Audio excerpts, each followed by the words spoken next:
Mario Party 6, it's good. And a big reason it's good is because of the orb system. I've talked to people about Mario Party in the past, and a lot of times I'll be talking about 5 and how the orb system is sort of flawed and everything.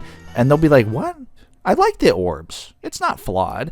Throughout the conversation, I learned, like, no, you're not talking about 5. You're talking about 6 and 7, buddy. You've never even played 5. You're mixing them up. That's what I always think of when people say, like, oh, 5 is good, and I love the orb system. You have to be thinking of 6. There's no way you like 5 for the orbs. So anyway, they fixed the orbs. All right, now they work like normal items, and you don't get punished by your own traps. Well, they work like normal items when they should work like the normal items, and they work like traps when they should work like traps.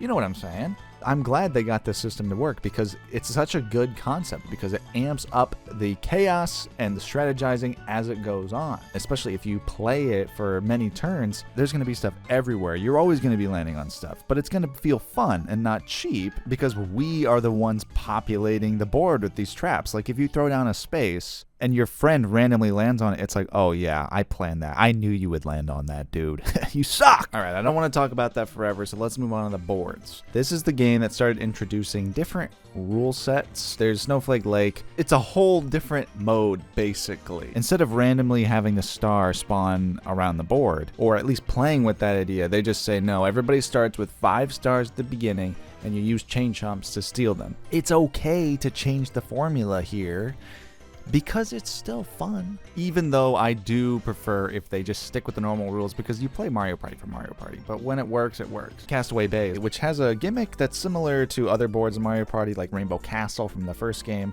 where there's a whole path and at the end is DK who gives you a star or Bowser who takes a star. And it just has this tension or excitement or dread depending on how close you are to DK or Bowser. And it's a lot of fun. You have to use your items strategically to speed up or slow down. It's just banger after banger on this one, guys. Like I said, it's all about predicting the unpredictable. And if there's too many elements, you can't do that. And I think this game strikes a good balance. I want to talk about the mini games now.